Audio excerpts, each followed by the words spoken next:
On today's podcast, I had a patient that's been diagnosed thyroid for 20 years, and we looked at some of her old labs, and she was surprised to know that she's had a Hashimoto's for that whole entire time, and her endocrinologist has not mentioned it.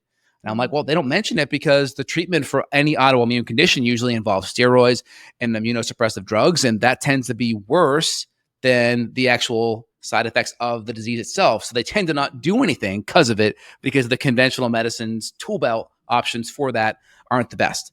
But in functional medicine world, we can actually get to the root underlying cause of why those antibodies and that immune system is provoked and overreactive to begin with. if you're a healthcare provider tired of just treating symptoms and ready to dig deeper into the root causes of health issues, the Vibrant Wellness Podcast is for you. With insider tips, expert interviews, and the latest in biotech research, this podcast will take your patient care to the next level. Hi there, Vibrant Wellness listeners. It's your host, Jen Rivas, along with the amazing Dr. Emmy Brown, and we've got a treat for you today. We're diving deep into the world of holistic health, and who better to guide us than Dr. Justin, and I want to say this right, Marchegiani. Did I get it right? Marchegiani, you got it. Yeah, perfect. Excellent. All right. A man who's seen both the conventional side of the coin and the cutting-edge transformative power of functional medicine. Hailing from the University of Massachusetts and armed with a wealth of knowledge from Life West University, he is not just any chiropractor. He's a health visionary who's redefining the way we approach chronic conditions and athletic performance. So whether you're an athlete looking to up your game or someone seeking answers to persistent health issues, he's got your back, both literally and figuratively. So without further ado, so excited to welcome you, Dr. Justin, or Dr. J, we'll call you today. Yeah, thanks so much, Jen. Really happy to be here. Thanks for having me. Of course. We're happy to have you, Dr. J. Thanks, So Dr. I'm going to appreciate get it. started. Yeah, of course.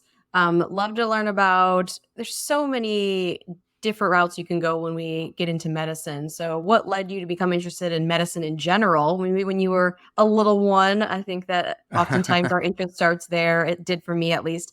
How did you start out becoming interested in medicine? And then what led you to become interested in chiropractic medicine in particular? That's a great question. I mean, I like chiropractic. I always went to a chiropractor growing up. My dad, my parents were a little bit always more on the natural side. They did a lot of supplementation, more into natural healing, chiropractic, into doing a lot of sports and being active. And then I think that was my freshman year in college, I developed mono or some kind of really chronic fatigue issues. And I just remember going the conventional route, and there really wasn't a lot of options. Your stimulants, your Adderall, your Ritalin, those type of situations. And then it was just caffeine, and that was it. And then there was really no emphasis on healthy diet, healthy eating. It was, here's the food pyramid, eat 12. I remember literally trying to eat 12 servings of bread a day, thinking, well, the food pyramid says that, so I want to start doing that. And so I remember thinking like, all right, I want to perform better. I want to be at my A game. I started personal training. And then as I started working more in the surgical field and getting into conventional medicine, it was really easy for me to see that the underlying cause was being ignored for almost any issue. And it was very clear. And so I just kept on saying, well, how can we get to the root cause? I kind of had this holistic, get to the root cause type of mentality early on. And because I was thinking that way, as I was seeing people in the conventional medicine world, like I'd be in surgeries and they would come in and they'd cut off diabetic patients' limbs. And I would sit there, I'd say, but how do we fix that? And like, that really wasn't in the surgeon's mind. They're just like, this is my job. There's, gangrenous necrotic tissue. I'm going to cut that off. And it's like, the root cause doesn't really matter. This is what I am being paid to do. And I'm like, okay, but how do we get in front of it? And that philosophy wasn't there. And so I led chiropractic or naturopathic medicine because it had that vitalistic, the body can heal itself. We're here to help remove the stressors and try to get to the root underlying kind of philosophy or cause of why this is all happening to begin with. It's interesting. I'm just noticing, and I don't know, Dr. Army, if you agree, I feel like a good amount, certainly not all, but a good amount of our guests that we have on have had some upbringing with parents who are much more into sort of the holistic health. So what a great, a great upbringing, and that led to what you're doing today. Amazing. Yeah, absolutely. I think it's important because at the end, in the end of it, you really want to do the right thing so you can feel great. And when you start doing things that make you feel poor, you're like, I want to get back to yesterday. I had a good day yesterday. How do I do that? And so then you keep on just kind of, tinkering and tweaking the different parts of your life so you can feel optimal. Yeah. It's a journey for sure. Absolutely. So I'm wondering, what's your favorite patient population to treat? Do you see people of all ages? What kinds of conditions are you seeing? What are you really excited about? Yeah, that's great. I mean, I think the best average person to see, I see patients of all ages, but the best average person to see is going to be a woman in her 40s and 50s, right? Women are way more proactive about their health, about being Mm. preventative. They tend to be a little bit more disenfranchised by conventional medicine because maybe they went and saw their doctor in their 20s and 30s and it was, here's a birth control pill, here's an antidepressant. Ugh. Oh, you're getting older. Oh, you're getting Mhm. closer to menopause. So they've had these things thrown at them. And so they're kind of like reaching and looking for other things. And then usually most guys get pulled in by their ear, by their wife, by their significant other. Or I see guys that are in the biohacker community. They're like tinkering and they're tweaking. They're like little chemists in a lab and they're trying to perform better. And I was kind of that guy. So I resonate with the biohacking community, whether it's male or female.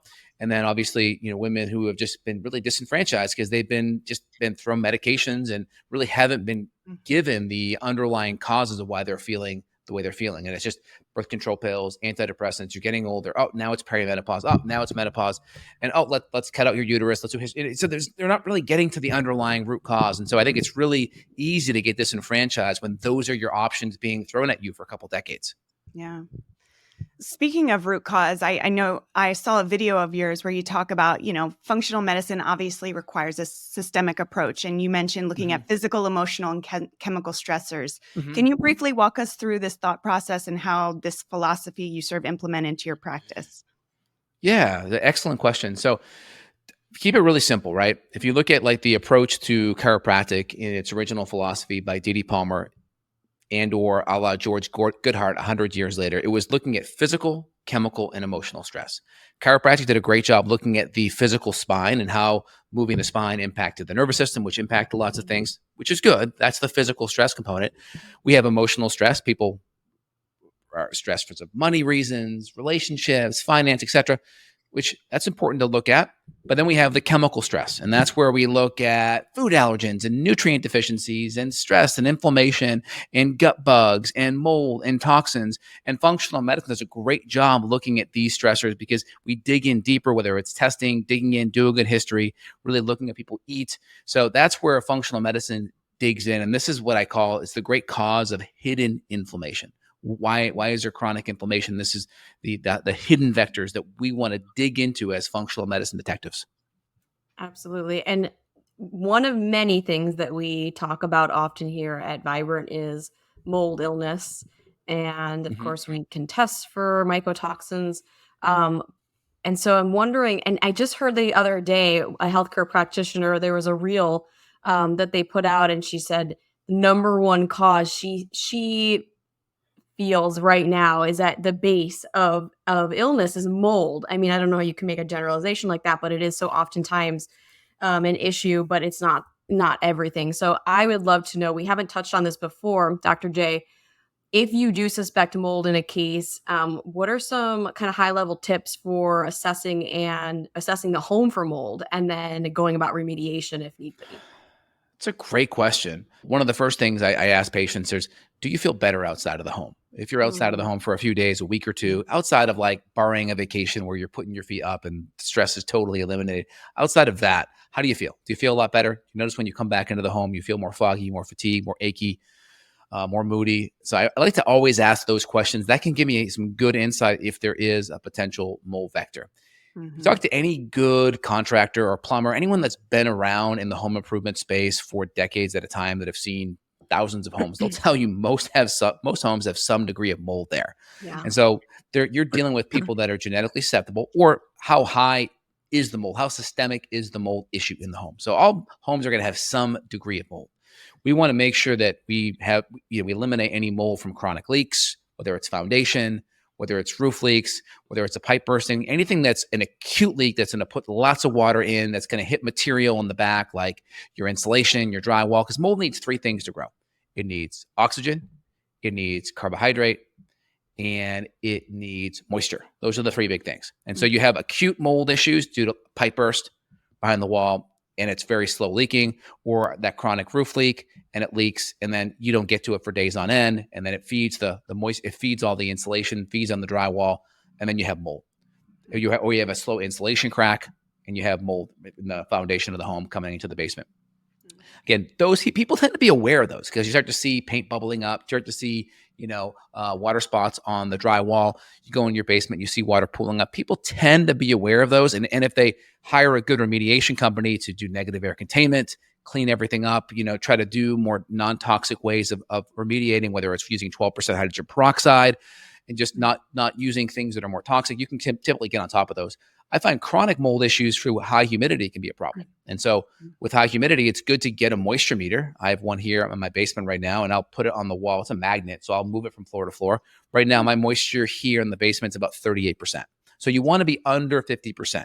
Chronic high humidity, 55, 60%, is going to give that moisture. And then when you add dust to that, well, you have air because you're not living in space, right? You have some dust, there's your carbohydrate, and then you have your moisture. That's going to create subclinical levels of mold just through the high moisture in the dust. And so ideally, we want to look at getting some kind of a good high quality HEPA air filtration, whether it's an Air Doctor or an Austin Air. There's some IQ, there's some good air filters out there. That's going to decrease some of the dust and some of the fuel source. We want to decrease some of the moisture, whether we add like a home dehumidifier onto our HVAC, or we get a space dehumidifier as well. Like I found that over the summer, even with a home HVAC, a HVAC plus a dehumidifier plugged into it, I still had a hard time in the summer months getting my humidity out of 58%, 59. So I got, 4,500 square foot dehumidifiers on each floor of my house. And I was pulling out 12, 13 gallons of water a day. Wow. In the summer months. It's really crazy. And so I was able to get into the low 40s. And so people just got to be aware of the humidity of their basements, and particularly because that's going to be about 20% higher because of the pull between the concrete and the soil, which is going to be moisture. So your basement will always be about 20% higher. So if you have a basement, you need a dehumidifier that's plugged into a drain that's always running, no matter what, even if your basement's unfinished.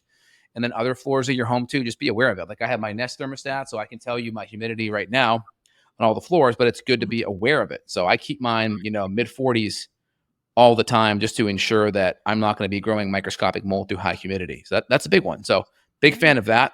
And then keeping the air clean with a really good air filter that's going to, be on top of that. So right now in my basement, I'm at 41% in the basement. Humidity. I knew you would be the guy to talk about this. Yeah. I'm 40%. Going out to buy one of these. And 44. Humidity readers, which we might have to put in the show notes, whatever you recommend. Yeah. That's cool. Yeah. There's a good one on Amazon that's got about 5,000 5 stars. That's about $10. So it's just a humidity detector, not a moisture meter that you put up against drywall. Those are also really good too. So I spilled a little bit of water on some hardwood this summer, and I was able to test that. And I kept my dehumidifier and a fan on it every single day. But day 2, it felt totally dry. No, it was still like 20% moisture. I had to keep the fan on there for 5 or 6 days to really dry it out. And so they can be helpful. But that's a moisture meter, a moisture detector that you put on surfaces. But you want like a moisture meter that's just going to look at the ambient air temperature in the room and look at humidity. So I can go more into that. I just want to pause because you guys may have some questions you want to go into on that. Yes, I appreciate that. There's so much to unpack here. And what about dehumidifiers, Dr. J? Because I've heard that those can just become hubs of mold themselves. Yeah, as the moisture is accumulating. Yeah, so you have portable dehumidifiers, right? There's a couple that are out there that are really good. Frigidaire makes one. Medea Cube makes one that are really good. I like Medea Cube because it's portable. You can it's like a cube, and then you turn it 90 degrees and it goes in on itself. So it collapses to half of its size. So, in the winter you can put it away. It holds about 4 gallons of water. So I like that. So as long as you're changing the water every day and that water's not sitting there every day, you should be okay. So if it's a portable one, I just open mine up, empty it, dump it in, and you're good. So as long as the water's not staying in there for days on end, or there's a tube to it where it's going down the drain and flushing down the drain, you're in pretty good shape on that front. That's helpful. And then what about testing the home if we feel like we're smelling it, we're seeing it? Because there's the ERMI test, which I think a lot of practitioners are familiar with. But some practitioners, I'm still learning. They have no clue where to start. There's there's a Petri dish, or who do I hire? Just kind of what are some bullet points there in terms of testing the home? Yeah, you get your conventional air test. That's okay to do if you have a mold infiltration. I've done air tests on my home, and I knowingly had a mold issue that was visible, didn't even come back. So I don't love them. It's good to do just because if it does come back positive, you have a problem, and that may need to be done for insurance purposes if there is a leak and something happens. So it's good to do that, but may not give you all the information you need. Then you have the ERMI test where you're going to get that little vacuum thing and you can kind of suck stuff up. That's helpful. Some of the plate testing can be really helpful too. I like those because you can do, I call it the poor person's mold test. You go to Home Depot, get some of the agar plates, spread them out in your house, write down the location of it, leave it out for an hour or two, cover it up, put it in a regular, climate controlled 70-ish degree place for 4 days, come back and then count how many spots you see. If you see more than 5 or more spots, then you may have some problems and it's worth repeating that area and sending it off to a lab so then you can see exactly what kind of mold you have. Because some molds are just like environmental molds, like a cladosporium or microsporium, where they're more just from the environment coming in, right? Outside coming in. And then some are more associated with mycotoxins that are from water damage. And that may be like your aspergillus, your stachybotrys, your penicillium-based molds. So it's good to differentiate that. And so doing some of the plate testing, you can just assess it by how many little spots you see. And that's a good, at least initial screening of where you're at. So in terms of, okay, so those are some testing options, but what about when remediation needs to occur? How do we find, I just say word of mouth, but how do you even begin to Google a good remediation service? What are they even called technically? And what are some red flags to look for? Yeah, so I think the big thing out of the gate, biggest mistake people will make in remediation process, let's say you have a moldy drywall or a moldy area of the home, whether it's hardwood, drywall, etc. The biggest mistake I think that people make is they do not use negative air containment to remove whatever that is. And so you'll talk to like contractors or GCs, you'll bring them in. They're like, oh yeah, no problem. We have no problem remediating mold, right? But what they're going to do is they're going to demo in your house, spread all the mold spores out, and that's going to be problematic. And so a good negative air containment is they're creating some kind of a zipper wall with pressure clamps holding the plastic in and around this area. And they use some kind of an air scrubber to allow ventilation out while using a scrubber to actually pull any mold spores out. And so that's going to be the best way to do it is negative air containment. And then typically, what you're going to do is, I think it's CDC protocol is if you see visual mold on a drywall, you typically go a foot or two past that to ensure that you get everything. And then also some of the products that you may use to actually kill mold can actually be diagnostic that it's there. So like a good 12% hydrogen peroxide in like a pumper sprayer, you spray that. If there's mold there, you're going to see it bubble up. And so that's a pretty good rule of thumb that you're hitting some kind of mold if you're seeing it bubble up. And so, pretty straightforward. A good remediator is going to spray that, let it bubble up. Obviously, negative air containment, some kind of an eye goggle, some kind of a mask, at least that, maybe a P99 or some kind of a ventilation mask that has filtration on the outside. They're going to just keep on spraying, wiping until the bubbles are gone, on the hydrogen peroxide side or some kind of an acetic acid that's similar. And then also on the natural side, we may also do some kind of an essential oil fogger afterwards as well. Ooh. So it's good to hit it topically. And then if it's on wood or embedded in hard surfaces where you can see that mold stain afterwards, like sometimes you'll see framing, like still have that mold stain in there. That's where you can get like a low VOC lacquer. And then you can just paint over that area just so there's not going to be any off-gassing down the road. You can paint over that kind of mold stain area just to make sure that you don't off-gas down the road. I'm just going to hire you. I know, right? Yeah, I know, right? I've gone through a couple of leaks in my house and dealt with mold personally. And then when you do that, you really create a good checklist, right? Yeah. And so I look at it as, especially if you buy homes and you never know what you get into when you're buying a home, right? So I've done testing on that and just really keeping the humidity down in your basement's a big one. Because even if you don't have like a leak in your house and you just have a basement, like my first year of my basement, I was monitoring, it was 20% higher in humidity. And most people don't have ventilation in the basement or an HVAC. And so that's where I just bought a, humidity, a dehumidifier, had it drained, and I added an HVAC on top of I made it my functional office. And then I added a dehumidifier onto the HVAC plus an additional 4,500 square foot dehumidifier on top of it. Because I was stuck in the mid 50s this summer. And then I added an additional 4,500 square foot dehumidifier, and that got it into the low 40s. That was able to knock it down. Covering all your bases. It's quite the project. It's good to just test and be aware of it, and then good air filtration is good. But like you talked about mold in dehumidifiers, if the water is draining, you shouldn't have mold because you need moisture and water to be there. And so a dehumidifier is essentially drying. It's pulling all the humidity out, and the humidity should go in that basket or containment. And as long as you're dumping that and changing it regularly, you should be okay with mold. Like I wouldn't leave one of those dehumidifiers on in a basket over a couple of days if you're not there, because that water sitting more than 48 hours could start to create mold spores. So just make sure you're changing it daily, or you go into some kind of a drain system where it's continuously draining down the drain, if you will. I'm curious, Dr. J, dealing with patients who you suspect mold or maybe just know for a fact that that's what it is. Do you deal a lot with compliance issues where maybe they're in denial, or they're just like, no, I don't think that's really what it is? Like, I would imagine that happens a good amount. I don't know. Well, it just depends, right? A lot of patients it's more people think they have mold is the biggest part of their problem, but they have a lot of other issues that we see. Like they may have a lot of dysbiotic overgrowth. They may have an infection in their gut. They may be eating some inflammatory foods. Maybe their digestion's not great. Maybe they have a lot of sciatica, or maybe their progesterone and cortisol rhythms off. And so I'll be like, well, let's just see how you do getting these things kind of addressed and dialed in. And so I'll just say, well, let's just get your home tested, because the home is the easiest thing, because it's going to give me the largest amount of info that affects the most amount of people. I.e., if I know you have a moldy home, well, that's going to impact everyone in the home. Where if I just test your levels, well, that only tells me about you. Could be old, could be from work.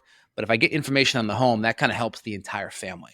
So out of the gate, I'll do some of the plate testing out of the gate. And like I mentioned, you can do just kind of the poor person's mold test, like I mentioned, but then I'll use immunolytics to send some of those plates back to, and they'll give me the actual species. And so I'll do some of the plate testing first, because it's the cheapest and it's the best bang for the buck, and it impacts the most people in the family. Makes a lot of sense. Yeah. And then we'll do some of the other things. And you'd be surprised, like people that think it's all a mold issue, they start getting significantly better, because maybe mold wasn't the primary thing. Because we know mold is going to be a vector in a large percent of the population. Yeah. And so is it the thing? And so we just try to create that differential diagnosis list of like what we're going to attack first. And for me, there's going to be a lot of commonality in that, because you're always going to have your best bang for your buck by cleaning someone's water, making sure their water and electrolytes are good, making sure their food's super nutrient dense, anti-inflammatory, low toxin. We're managing blood sugar and dysglycemia. We're making sure sleep's dialed in. We're making sure movement's dialed in. Like that's the foundation.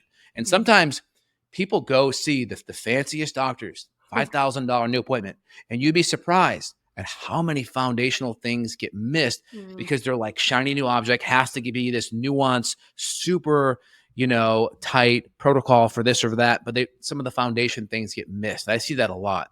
And so I always just try to just be like, all right, let's always address the foundation. Let's not be cocky and think that this is fine. It's got to be this. Let's always address the foundation and then go up from there. Right. Well, you made a beautiful segue into the gut. And so I do want to talk about that a little bit. You mentioned in another video I watched of yours, knocking down the dysbiotic bacteria in the gut can have significant impact on healing the overall body. I also heard you say in that same video something I thought was interesting. Like if you find that the leaky gut is present, that just isn't enough. You need to dig a little bit deeper. So I'm wondering if you could expand on that for us. Yeah, there's a lot of people in the functional medicine, natural health world that talk about leaky gut or gut permeability like it's the thing, like it's the cause. And I'm always very careful because like when I talk about causes are things that we can fix. Like if someone's eating gluten and that gluten is causing gut pain, right? Or gut permeability, the cause or the corrective action as the practitioner is we're going to cut that food out, right?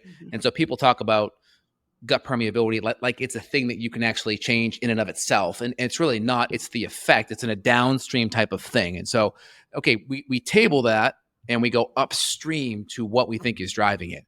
And so, for instance, when we look at leaky gut or gut permeability, of course, food, the inflammatory nature of that food is a big deal.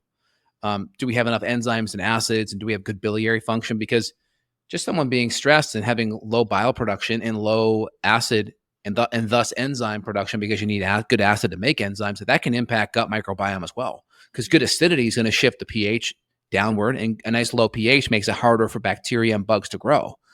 And then we need that pH to then activate a lot of our enzymes and be able to break down foods. And sometimes when foods aren't broken down fully and they're kind of bigger globules of fat or protein or carb, then we get fermentation, we get acidification, that food kind of rots inside your tummy, and we have a greater chance of food allergy activation and kind of immunological activation because these foods aren't broken down all the way. So you have foods, you have digestion, then that can create dysbiosis. So bad bacteria imbalances, and then we have 80% of the immune system in the gut. And so if we are creating inflammation and stressing out the gut, the immune system probably isn't going to be impacted as well. And so you have all these little vectors coming in. And then what if someone's diet's just crummy? What if they're not even getting much nutrition, or they're getting a lot of toxins coming in through their really crummy diet, or from, just pesticides and chemicals like that. And so you got to look at everything coming in. And so the gut is vital, because all the building blocks that you need to build yourself back up, whether it's brain, hormones, it's all going to come from your food, from your fats and from your cholesterols and from your amino acids. And if you don't have the ability to break it down, then you're not going to be able to utilize it. Yeah. Now, I know you have so much knowledge across different, issues, both chronic and otherwise. You've got a book coming out, which I want to bring up, and it happens to be about the thyroid. Is that correct? So share with us. It's called. Thank you. It's called the Thyroid Reboot, and so we talk about like the big interplays of the actual upstream underlying factors and causes of why someone has a thyroid issue to begin with. And most thyroid issues are autoimmune, which is interesting because most doctors don't even test for that. I had a patient that's been diagnosed thyroid for 20 years, and we looked at some of her old labs, and she was surprised to know that she's had a Hashimoto's for that whole entire time, and her endocrinologist has not mentioned it. And I'm like, well, they don't mention it because the treatment for any autoimmune condition usually involves steroids and immunosuppressive drugs, and that tends to be worse than the actual side effects of the disease itself. So they tend to not do anything because of it, because the conventional medicine's tool belt options for that aren't the best. But in functional medicine world, we can actually get to the root underlying cause of why those antibodies and that immune system is provoked and overreactive to begin with. We can start fixing those or addressing them. Yeah. Great. And is that already released? Is it coming out soon? Yeah, coming out this winter / January. It's in its final round of editing. Got slowed up a little bit, but yeah, it's in there. Got the book cover done, and we're going through all the citations and getting all that kind of lined up. So yeah, it's pretty exciting. Congratulations on that. That's super exciting. Yeah, it's a labor of love. Like, the problem with writing a book, I'm not a big fan of book writing at all, because my brain works so fast. I much rather be talking or doing a video. So when you write, you're like, oh, but grammar, and then this, and then can that is a better word for that. And it's easy to like kind of just spend way too much time on it. And so that's kind of where I'm at. I'd much rather be an audio video kind of guy. But yeah, it's a labor of love. I want to do it at least once. Yeah. Yeah. Great. You're doing it. Yeah. Yeah. Yeah. Thanks. Curious about your intake process, because again, you've got so many different areas that you can help people. What does that intake process look like for you? And I know Emmy's going to get into more of the testing, but I'm curious, what's that first step? That's a great question. I could tell you're a clinician, because only a clinician would ask that question. So for me, I'm a very linear thinker. So I'm like A to B to C to D. But my hardest patients are circular thinking patients. There's like linear and circular. Circular is like everything is a story, and that story is happening like all at once, meaning like past, future, and present all happening at once. And so those are the hardest patients, because I'm very linear. So I always want patients to take me back in time, walk me to when they felt their best. That could be 5 years old. It could be 10. I mean, there's some patients that are like, yeah, I remember at 1 or 2 years old feeling like crap. I'm like, wow, you can remember that? That's unreal.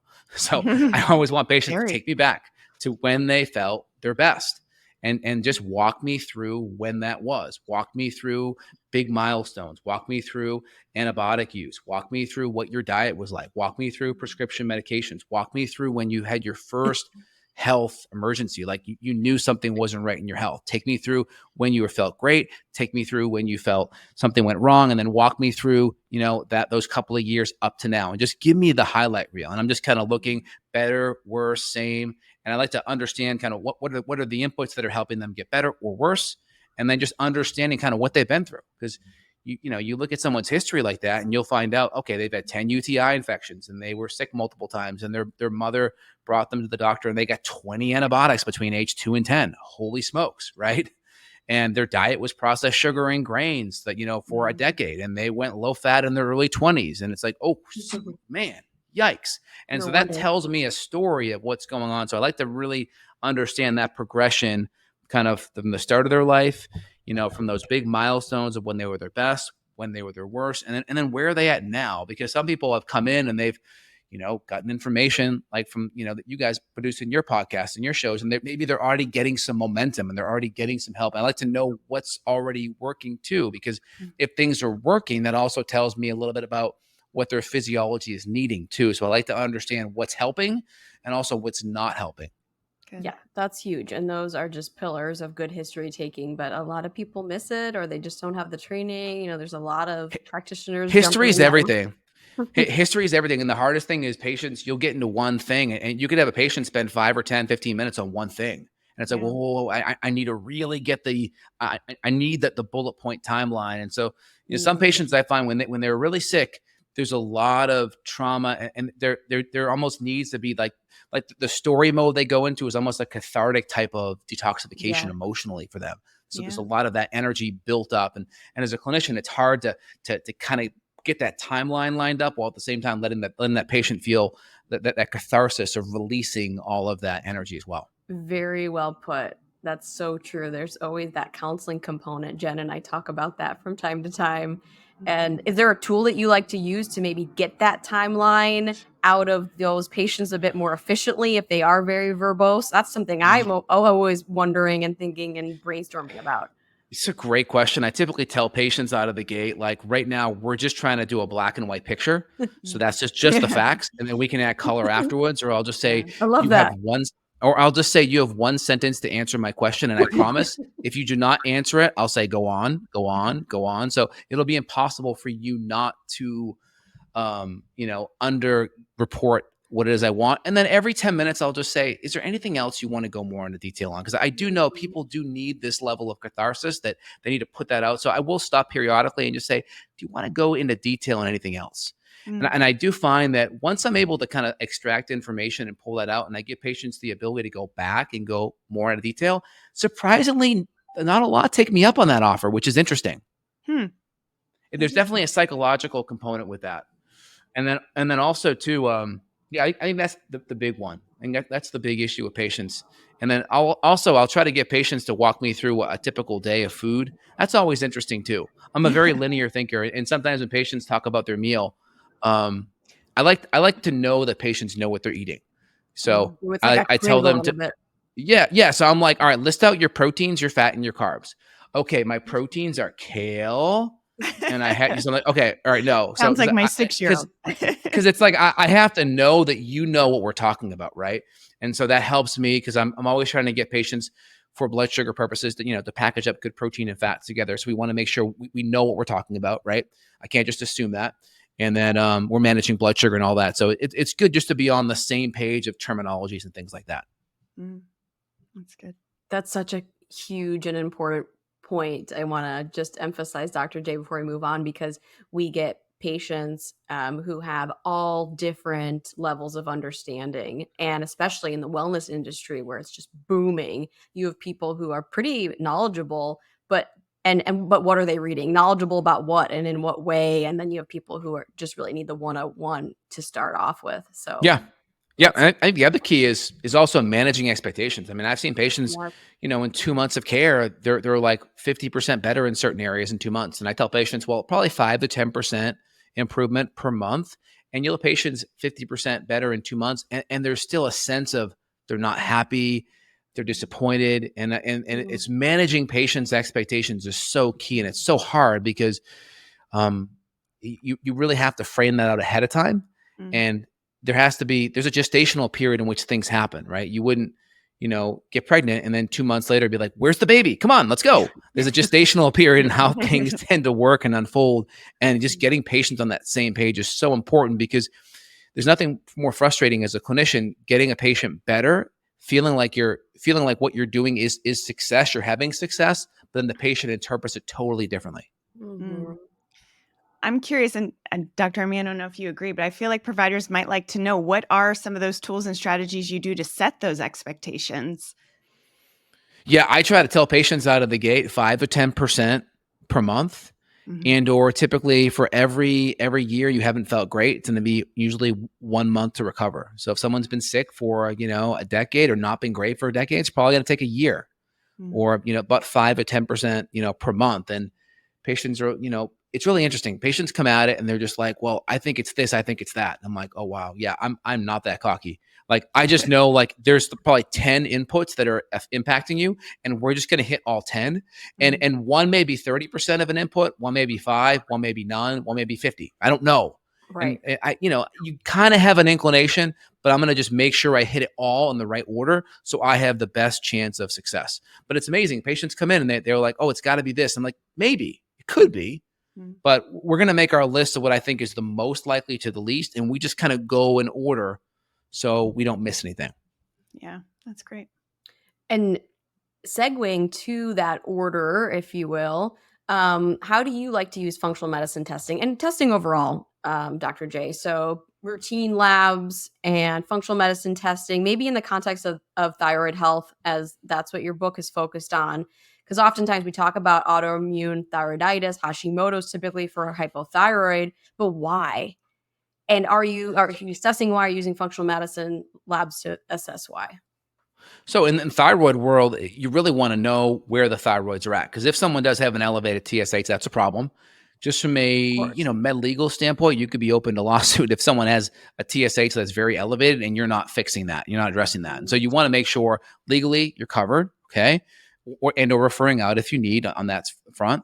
And two, if the hormones are off, you want to make sure you start to support that ASAP. Now, that being said, in the autoimmune thyroid world, a lot of patients are autoimmune. So if I can see their antibodies, well, we can track the improvement of that. So we can apply interventions, diet, lifestyle supplements, and we can track the improvement of antibodies, which is that autoimmune attack. Number one. Number two, if people have had autoimmune attack for decades, a lot of times, and they come see me, there may be some lack of function to that thyroid due to that fibrotic inflammation, that fibrotic tissue, that loss of that functional capacity. So people may need to be on some level of hormone because that tissue was not able to produce what it was a decade or two ago. And so making sure that is dialed in.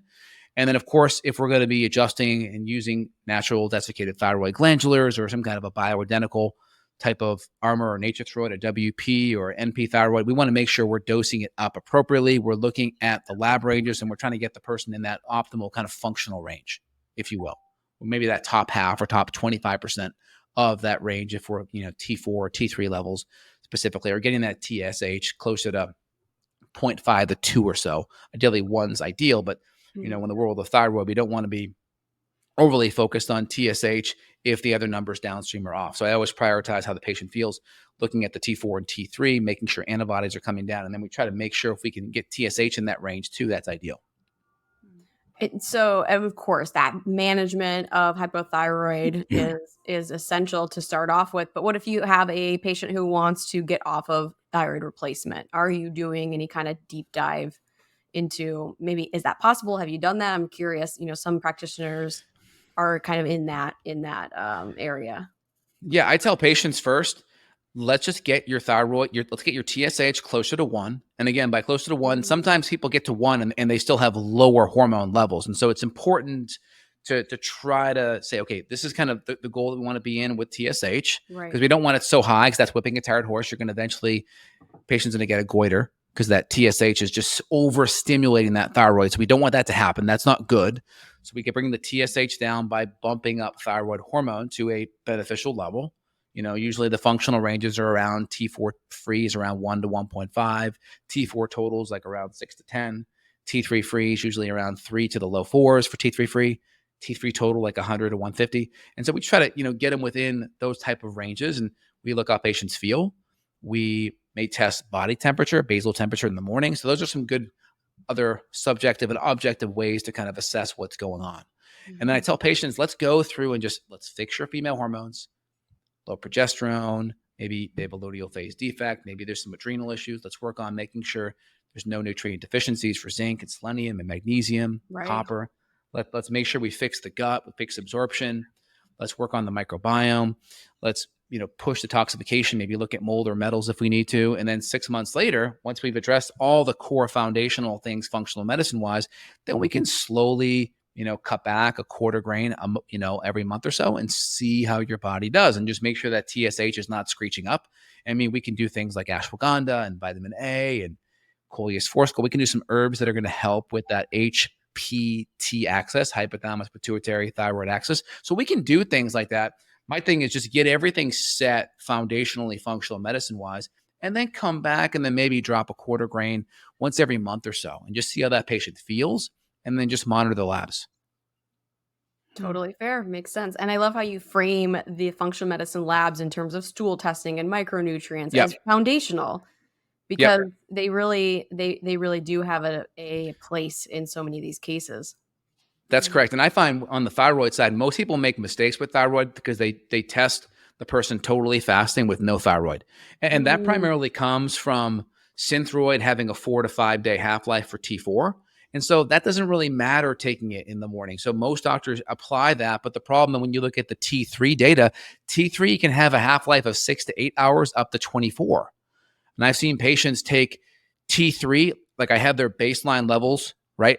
They have thyroid issues. They have no thyroid in their body. Here's their baseline level of T3. yeah. We put them on T3. And let's say they forgot to take T3 that morning, right? And their levels are just the same as if when they were taking them as they weren't. So we know that T3 gets metabolized and broken down, especially in some people can be 6 to 8 hours. And so one of the things that I do that works, I think, great is taking and dividing your thyroid support up twice a day.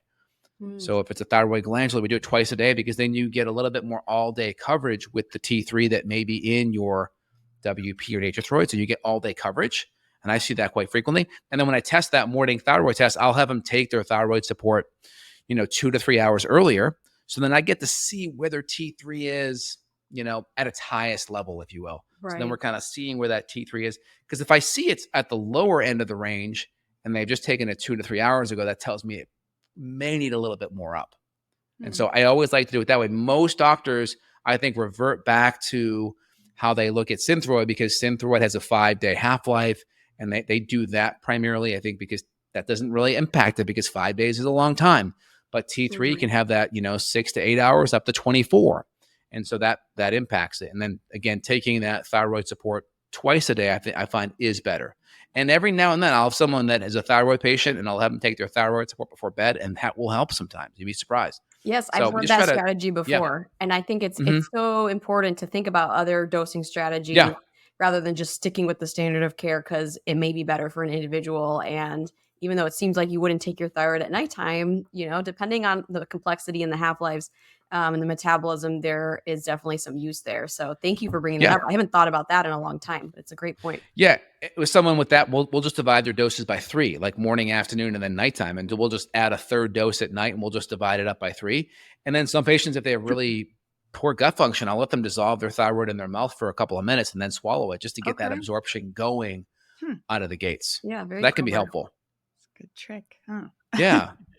So it's Awesome. helpful to look at that. But, having all the nutrient cofactors is super important, like the vitamin A, the zinc, the magnesium. All these things are really helpful. And of course, selenium too. And then if there's autoimmunity, you got to fix the gut.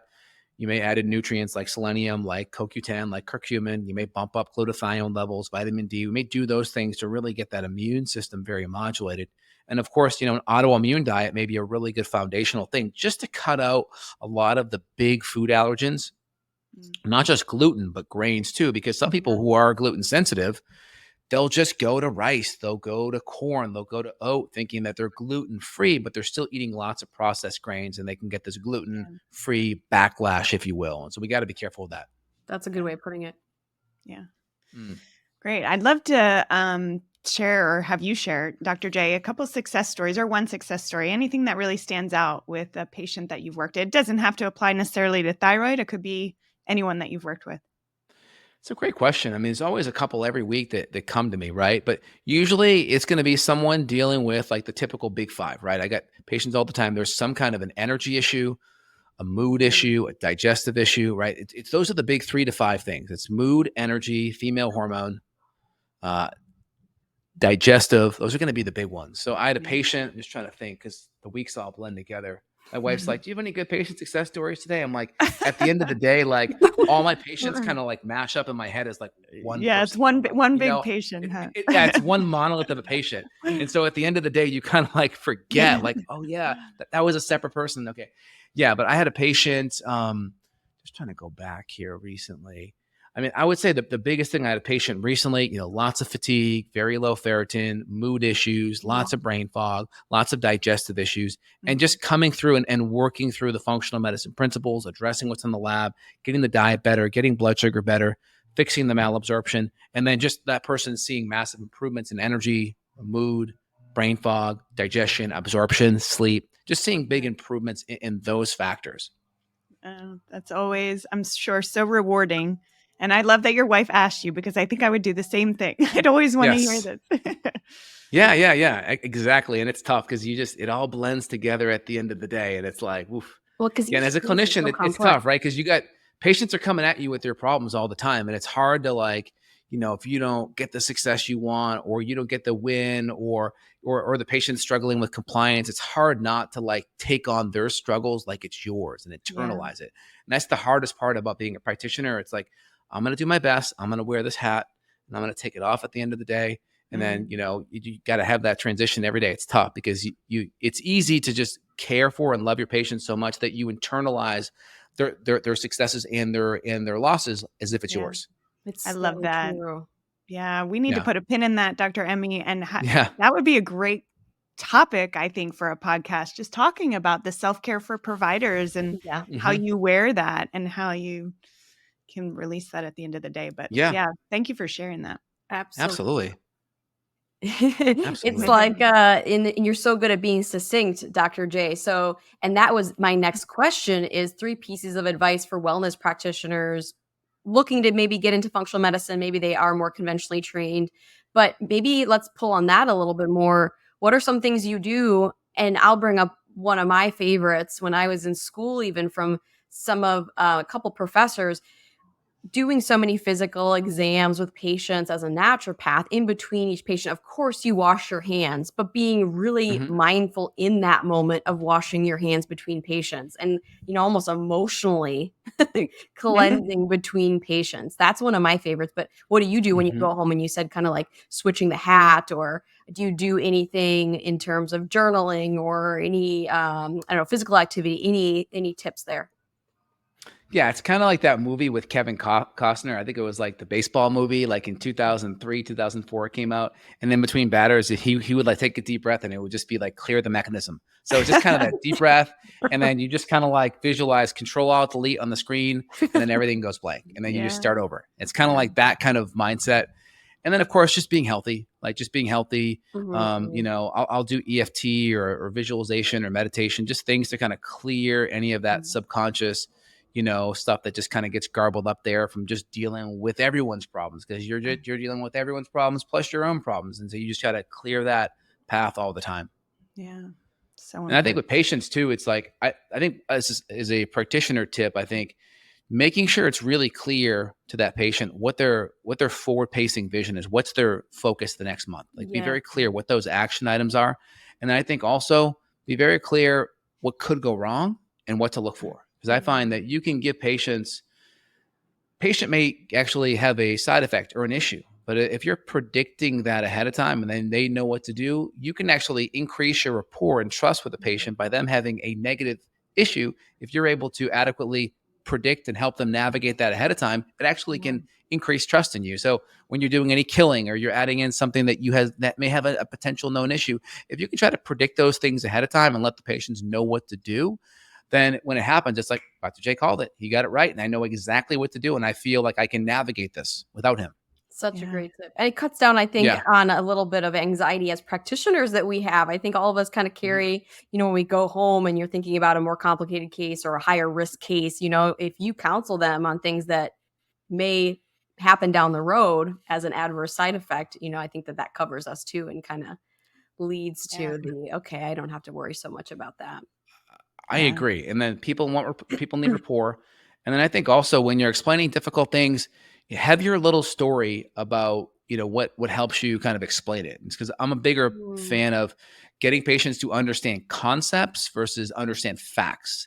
And Mhm. in concepts, like they stick in your brain, you hear it once and it's there. Like it's impossible, to forget it, right? I mean, I could think of like the conceptual understanding of like how the adrenal gland works, right? Sugar, salt, sex. The deeper yeah, in you get, the better it gets. I can't, forget that. I can go back to doctorate school and classic. remember that. And then I can visualize in the picture.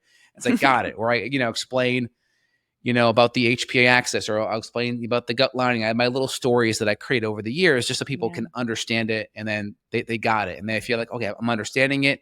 And then when you talk to them later about it, these concepts are there. They're taking root, if you will. Yeah. It's helpful. It helps to make it stick. And what you said, I think I just want to stress that again about giving them the expectation of the pitfalls. It's funny because I actually read a book about creating habits, and they talked exactly about this, because when you know when you anticipate what's the potential pitfall and you have a plan of action to get around that, you're so much more successful.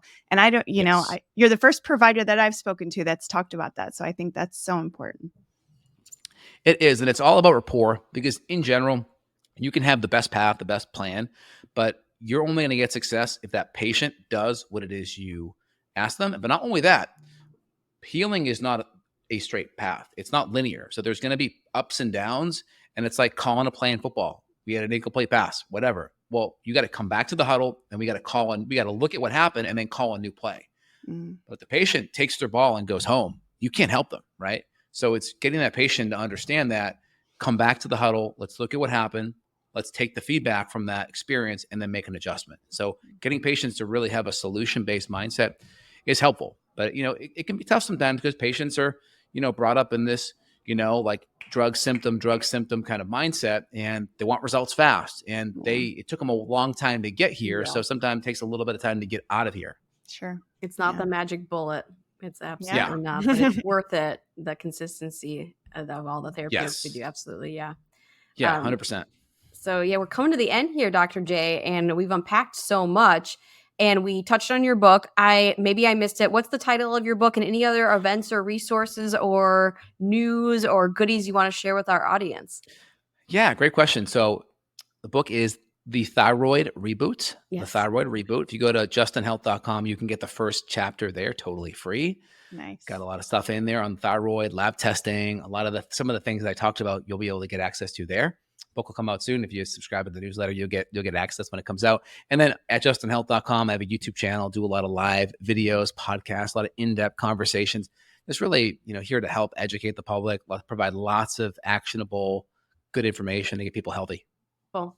Wonderful. So yeah, and if you're there too, I have a thyroid video series there, a female hormone series, a lot of other kind of series there that you can I can attest to this. Too. Dr. J's YouTube is extremely prolific in its content, and I found myself thinking, okay, I want to watch this later, and I want to watch this one later, and it's really amazing how you put out so much content there. So I think that's really useful.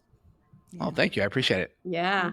All right. So before we let you go, Dr. J, I'm going to wrap it up today. We touched on thyroid. We touched on home testing for mold. We touched a little bit on sex hormones and a little bit of everything, and also really kind of mental health for our practitioners, which is super important. So thank you so much for being here, Dr. J. Before we let you go, can we do our 3 rapid fire questions with you to learn about you personally? All right. Sure. Great. Love it. I think now our guests are becoming more familiar, Jen. Maybe they're right. Okay, awesome. Cool. So first one, what is your perfect date night? Oh, I would say that's a great question. I would say steak restaurant, steak and oysters. Oh, okay. Classic. Steakhouse. Steak oysters, and like dry sparkling white wine, like a Prosecco or a Cava, something very dry. I don't like sweet. I like the bubbles. I like a little oysters and then steak. Like that's awesome. Oh, I love maybe that. Like a steamed vegetable, something very simple, but yeah. Good dessert steak. Or no dessert? I'm adding one. If I do yeah, it's a great question. So every now and then I will cheat, maybe do like a creme brulee, or I'll do like a cheesecake without the crust. But most of the time it'll be like just some fresh berries, something simple like that. Maybe a little bit of like heavy cream blended up. Oh, simple. yeah. Organic berries and fresh whip. Can't go wrong with that. Okay. But every now and then I go to True Food Kitchen, and they have awesome, gluten-free treats. And so every now and then I'll get some of their good treats there that are on the gluten-free side. Like right now they got a squash pie that's, a cassava root crush, and then a pumpkin. It's wonderful. Really good. It sounds very autumnal. So good. Yeah. Ooh, okay. I got started on food, so I need to I know, right? Force myself past this one. Absolutely. All right. If you had one superpower, what would it be and why? Oh, man. That's a great question. Superpower. Man, that's an awesome one. So I would say predict the future. Predict the future, I think, would be the absolute best thing. You could be able to help your patients better. You'd be able to solve so many of the world's problems. I think future telling, I think of like Professor X and the X-Men, like that kind of power. Yeah. I'd Okay. be terrified, but Yeah. I was going to say that could come with the good and the bad, but I could see why that would be. Absolutely. I agree. Yeah. Cool. Okay, Good. last one, Dr. J. Favorite genre of books to read? It's a great question. It's going to shock you. I'm not a big book reader at all. I used to be before I had kids, but I will go through like hours and hours and hours of like Audible books or YouTube videos or podcasts. Those count. Yeah. And so I will do that all day long because I listen to stuff on 2X. My wife's like, how the heck are you listening to that? I'm like, oh, no, my brain, I got it. I can do 2X. I love it. I can get so much accomplished. I'll like wash the dishes, get my house cleaned up, and I've done 30 minutes, which equals 60 minutes of audio. Yeah. And so I like that. I subscribe to a couple of sites like Blinklist and InstaRead and Headway, and which will do book summaries. So I'll get a book summary in like 30 minutes. Wow. And so I can get a whole book done in 30 minutes. I'll do that. I'll listen to like, some Christian teachings or like, so the church they go to, I'll listen to some of the sermons. I'll go through some of that stuff and just try to, get a lot of all the information like health, what's happening financially, wealth, feedback, motivation, leadership. And so I try to just pick from a lot of different genres just to keep myself well-rounded. That's great. I like Headway. Yeah. Yeah. Headway's good. It's nice to have some summaries. Because I just find when you write a book, it's like you have like your 3 pages of bullet points of what you want it to go into, and then you kind of fluff it out or you go more into detail. Yeah. And like I just want to see that 3-page summary. Right. I just want the 3 to 4 page guide. I don't want the 2. I just want give you that meat. And then if there's more stuff that's super important, then I'll go into that. But I like to get the overview, and then because not everything applies to you, right? So you want to go into what really interests you after that. Yep, I agree. Yeah. Awesome. Well, it has been a pleasure having you, Dr. J. Thank you so much. I just want to make sure we did get your website and your Instagram handle, right? But we'll have it in the show notes for our listeners. So make sure to check it out there, as well as the new book. Make sure you go ahead to Dr. J's website so you can get that first free chapter. Thank you for being here, and for everyone listening. Until next time, stay vibrant. Thanks, Jen and Emmy. Appreciate it. Thank you so much for being here today. Don't forget to leave us a review and subscribe so we can continue to pay it forward together. And remember, the key to longevity is knowledge. Keep learning, growing, and tuning in to the Vibrant Wellness Podcast to discover the latest insights and strategies for optimal health. Join us again next week. Just a reminder, this podcast is for educational and informational purposes and is not a substitute for professional medical advice, diagnosis, or treatment. The views expressed by guest and host are their own and do not necessarily reflect the official policy of Vibrant Wellness. As always, consult your healthcare provider before applying any recommendations that you heard here today.